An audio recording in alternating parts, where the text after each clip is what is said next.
Hey there, folks. Santee at the Arizona Ghostriders here. Deadwood the movie. Did Hollywood get it right? Let's look into it. Last week, HBO came out with a finale to the TV series Deadwood.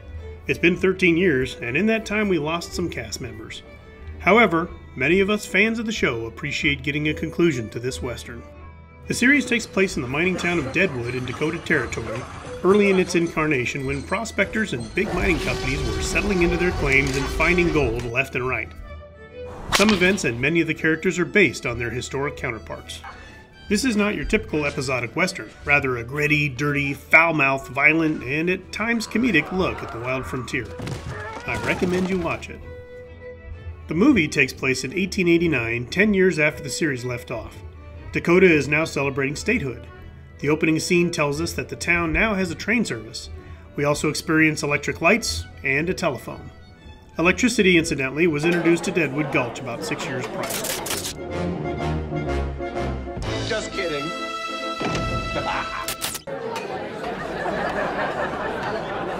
This brings about my first critique. During this decade we viewers missed, Deadwood had a devastating fire which leveled about 300 buildings. Because of this, the local government enacted laws that would permit only certain building materials to be used. So, the business district rebuilt itself in brick and stone rather than wood. But we don't see that in the movie. Nuttall's number 10 saloon hasn't changed much, except for a string of electric lights. I thought it funny that it still has rinky-dink hand-painted signs inside. In fact, the other saloons and hotels look the same too. Al Swearingen's Gem Saloon still has scribbly painted signs inside as well. Boy, that professional Deadwood sign painter must be really busy. William W. Brazelton, super genius.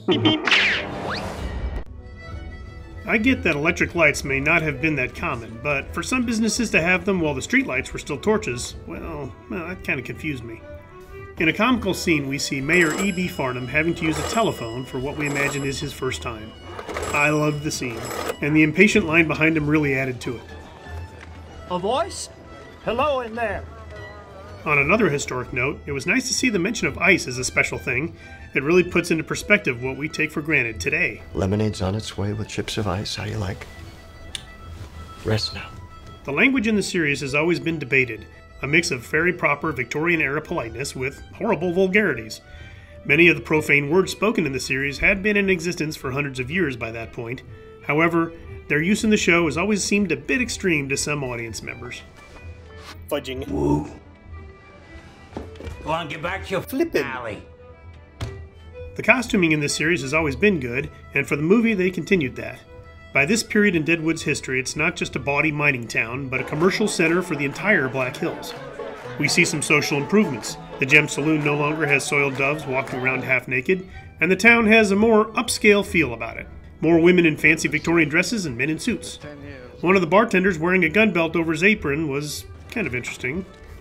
Sadly, the Chinese immigrants were low down on the social scale, and that didn't change with this progress. However, their district prospered as well. Even the character Wu is looking kind of dandy. The fate of the historical characters in the movies I won't spoil for you, except to tell you that the writers kind of bypassed history here. We history buffs are used to that with Hollywood. But to be fair, if they had told us the real story, it probably would have bored you all to tears. Okay, so it was well written, well directed, well filmed, and really well acted. So I give it a thumbs up. Thank you, HBO, and all the creators who helped make it possible.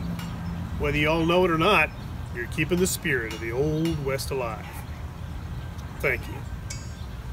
Well, that's it for another episode. Please like, share, and subscribe, and I'll see you on down the trail.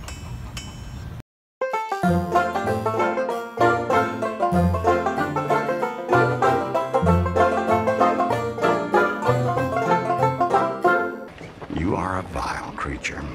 Nor are you first to say so. Get the hell out and place the call.